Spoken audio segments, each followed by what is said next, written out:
नमस्कार शेतकरी बंधूंनो, स्वागत आहे आपलं कृषी समृद्धीमध्ये. तर मित्रांनो, आपल्या राज्यभरातील पीक कर्जाचे पुनर्गठन केलेले आहे किंवा जे आपलं पीक कर्ज नवं जुनं करणारे शेतकरी आहेत किंवा जे नियमित करणारे शेतकरी आहेत, तर अशा शेतकरी बांधवांसाठी अत्यंत महत्त्वाची माहिती आपण आजच्या व्हिडिओच्या माध्यमातून पाहणार आहोत.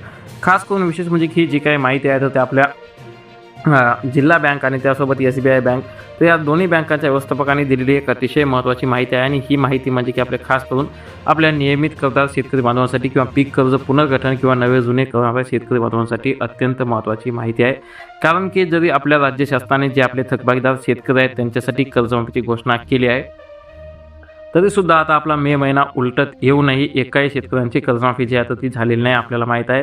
कारण की कर्जमाफीचा GR सुद्धा अजून निघालेला नाही आणि याचा परिणाम म्हणजे की जे काही जुनं कर्ज आहे तर ते जुनं कर्ज माफ होत नाही तोपर्यंत आपल्या शेतकऱ्यांना ज्या बँका आहेत त्या बँका पीक कर्ज देण्यास तयार नाहीत. जुनं कर्ज माफ होत नाही तोपर्यंत आपल्या शेतकऱ्यांना नवीन कर्ज जे आहे तर ते मिळत नाही. आणि आता जो काही खरीप हंगाम आहे तर तो अगदी तोंडावर आला असताना शेतीसाठी लागणारी खते, बियाणे नेमके खरेदी कसे करायचे या चिंतेने जे शेतकरी आहेत ते ग्रासले आहेत. आणि या शासनाच्या किचकट अटी आणि शर्तीमुळे जवळपास 50% शेतकरी जे आहेत त्या कर्जमाफीच्या लाभापासून वंचित राहण्याची शक्यता आहे. आणि जे कर्जमाफीचे नियम आहेत, निकष आहेत जे सांगण्यात आले आहेत ते म्हणजे की 30 सप्टेंबर 2025 पर्यंत जे शेतकरी थकबाकीदार असतील त्यांनाच या कर्जमाफीचा लाभ जो आहे तो मिळणार आहे. परंतु अनेक शेतकरी आपलं खरीप आणि रब्बी या हंगामामध्ये जे खातं आहे तर ते नवं जुनं करून चालू बाकीमध्ये ठेवत असल्याने त्या शेतकऱ्यांना आता या योजनेतून वगळलं जाण्याची भीती आहे. म्हणजे जे दर वर्षी कर्ज आपलं नवं जुनं करत असतात किंवा पुनर्गठन करत असतात तर अशा शेतकऱ्यांना कर्जमाफीतून वगळलं जाणार आहे. कारण की जे काही 30 सप्टेंबर 2025 पर्यंत ज्यांचं कर्ज थकीत असणार आहे त्यांनाच कर्जमाफीचा लाभ जो आहे तो देण्यात येणार आहे.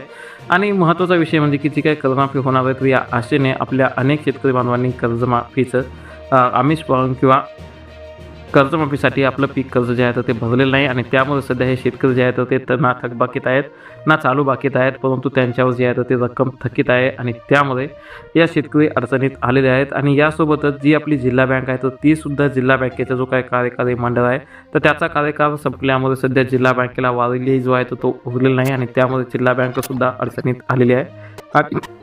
आणि म्हणून नवीन पीक कर्ज किंवा थकीत कर्जावरनं कर्ज वाटप करायचे किंवा नाही असे स्पष्ट निर्देश जे आहेत ते नसल्याने शेतकरी बँकेत चक्रा मारून हतबल झाले आहेत. आणि अतिशय महत्त्वाची माहिती म्हणजे खास करून आपला अजिंठा जिल्हा जो आहे तो या अजिंठा जिल्ह्यातील जिल्हा मध्यवर्ती बँकेअंतर्गत एकूण 1016 कर्जदार शेतकरी आहेत. आणि त्यापैकी शासनाच्या नियमामध्ये केवळ 549 सभासद शेतकरी जे आहेत ते थकबाकीदार ठरले असून त्यांच्याकडे 2,80,15,000 रुपयांचं कर्ज आहे. तर उर्वरित 467 शेतकरी चालू बाकीत असून त्यांच्याकडे 3,75,76,000 कर्ज आहे. आणि आपण जर कर्जमाफीच्या नियमात बसलो नाही तर किमान चालू बाकीत राहून 50,000चं अनुदान जे की प्रोत्साहनपर अनुदान आहे तर याचा लाभ मिळावा यासाठी अनेक शेतकरी आता पैशाची जुळवाजुळव करून जे आपलं बँक खातं जे आहे तर ते चालू बाकीत आणण्याचा प्रयत्न करत आहेत. आणि थकबाकी तसेच चालू बाकी कर्जबाबतच्या याद्या शासनाला पाठवल्या आहेत. आणि अद्याप कर्जमाफी व नवीन कर्ज वितरणाचे निर्देश प्राप्त झालेले नाहीत.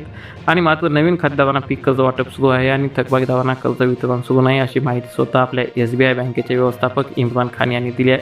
त्यासोबतच आपली जे काही पीक कर्जाचे नवं जुनं केलेलं आहे अशा शेतकऱ्यांसाठी दुसरी एक महत्त्वाची अपडेट म्हणजे की ज्या शेतकऱ्यांचं कर्ज भरले अशा शेतकऱ्यांना नवीन कर्ज वाटपाबाबत जे आहे तर ते सुरू आहे. परंतु नवीन कर्ज वाटप जे करायचं आहे ते कर्ज वाटपाबाबत वरिष्ठ अधिकारी किंवा शासनाचे स्पष्ट निर्देश नाहीत. आणि वरिष्ठ कार्यालयाकडून जसा आदेश येईल त्यानुसार पुढील कर्ज वाटप केलं जाईल अशी माहिती स्वतः अशोक चव्हाण जिल्हा व्यवस्थापक जिल्हा मध्यवर्ती बँक अजिंठा यांनी दिली आहे.